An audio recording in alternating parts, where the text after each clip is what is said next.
Dear Diary, dia datang kembali. Dia bilang dia menyesal.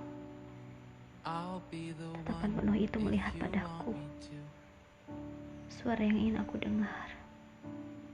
Dengan lembut menyeruku untuk tidak menangis. Jika aku menahanmu, dalam ingatan kau menghilang dan aliran air mata membasahi pipiku. Dan akhirnya aku bangun dari tidurku. Pagi selalu seperti ini. Ceritaku. Aku harap aku tidak tertidur selamanya. Ketika aku bangun, kau masih bersamaku. Meskipun aku berharap hari ini aku tidak bermimpi lagi. Hari ini juga rasanya aku tertidur. Dia tersenyum. Ini benar-benar sudah terlalu lama. Dia kasihku, bukan?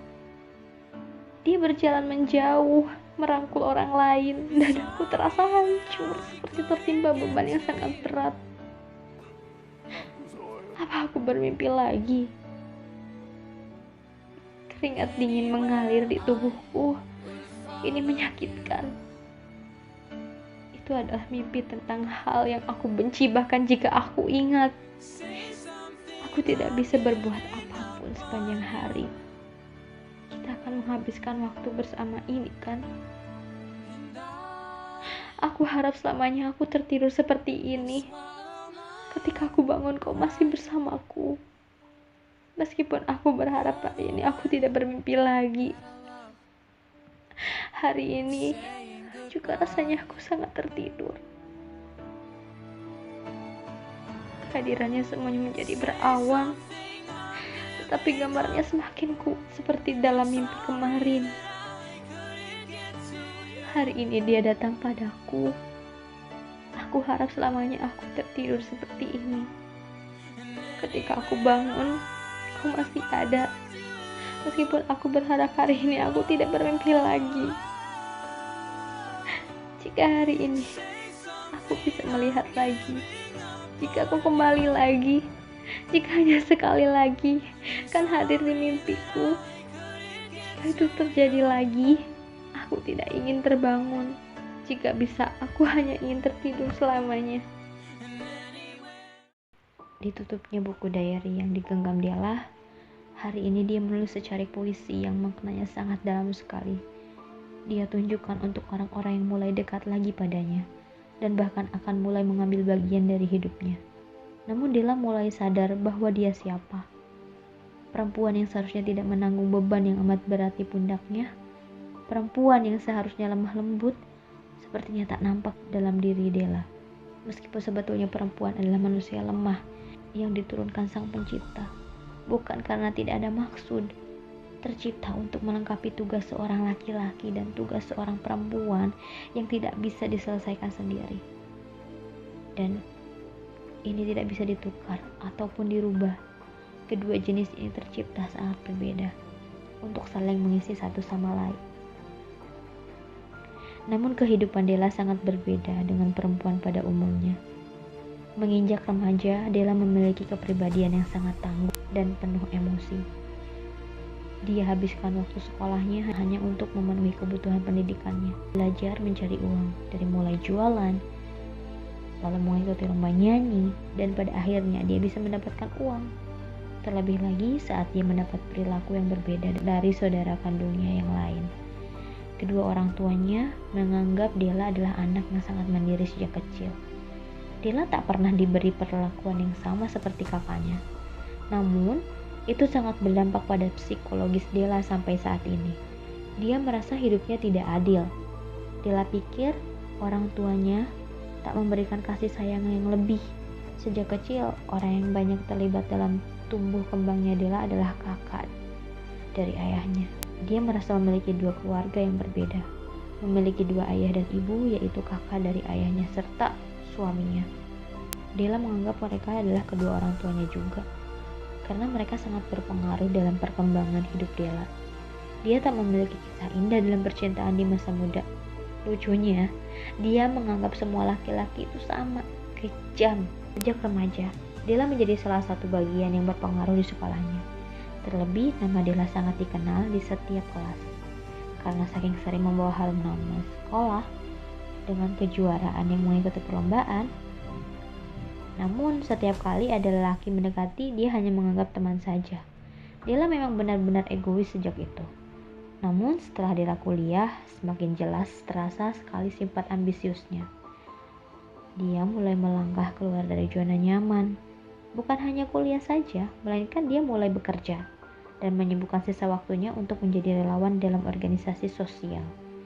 Mengingat umur semakin dewasa, Della mulai menata hidupnya agar tetap seimbang dalam membagi waktu, menjalani kegiatan sehari-hari, dan merencanakan hidup yang seperti apa yang harus dia siapkan untuk masa depan. Della sama sekali tidak memikirkan tentang percintaannya. Dia tidak memberi ruang untuk seorang pun masuk melengkapi hidupnya. Dia tidak mencari waktu luang. Yang dia pikirkan adalah waktu luang yang akan dia habiskan untuk karirnya. Terlepas dari itu semua, Della memiliki sisi dirinya yang positif. Dia memiliki jiwa sosial yang tinggi. Dia tak punya apa-apa selain dirinya dan waktu. Sejak itulah dia yakin untuk menjadi dia yang sekarang, perempuan tangguh, penuh ambisi, menjadi seorang yang melawan keadaan sendirian, menjadikan Della semakin kuat dan percaya bahwa dirinya itu bisa. Dan dia sangat yakin Tuhan akan menitipkan kekuatannya. Karir yang semakin melambung terus-menerus menggerus waktu Della sejak masuk kuliah. Tak ada lagi waktu berleha, bahkan untuk santai saja sudah tak terpikir lagi olehnya. Mulai saat itu juga Della memutuskan untuk menghidupi dirinya tanpa bantuan orang tua atau orang lain. Hari demi hari dia lewati dengan penuh keletihan. Siang, sore dia habiskan untuk bekerja. Malam dia habiskan untuk kuliah. Sisanya dia habiskan untuk berbisnis lalu berorganisasi. Kegiatan itu terus berulang sampai sekarang dan belum ada titik jenuh. Della menikmati dan menjalaninya. Berat memang hidup yang Della rasakan. Kekerasan hidup di dunia harus dia lewati dengan damai. Namun apakah kekuatan itu akan bertahan dengan hadirnya dua laki-laki saat ini yang terus mengganggu pikirannya? Sejak kejadian pertemuannya lagi dengan Zain dan memutuskan untuk melepas Kak Fikri, Della diterpa dilema saat itu. Dia merasa harus memilih untuk mengubur masa percintaannya atau terus hidup seperti ini.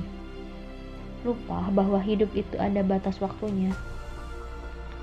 Jangan menunggu sore di pagi hari. Pun sore jangan kau tunggu untuk cepat menjadi malam, lalu pagi kembali, karena waktu hanya hadir untuk satu kali. Della tak merubah prinsipnya dalam berkarir. Bahkan, dia sangat ambisi dalam menjalani hidup yang penuh dengan menciptakan karya untuk dirinya dan bakti untuk Tuhannya. Meskipun begitu, Della adalah perempuan yang agamis. Dia memiliki banyak pengetahuan tentang agama. Bahkan dia tahu mana yang harus dia lakukan dan sebaliknya. Namun untuk urusan dia sebagai perempuan, keluar dari kodratnya, dia menepis dengan keras dan sangat egois.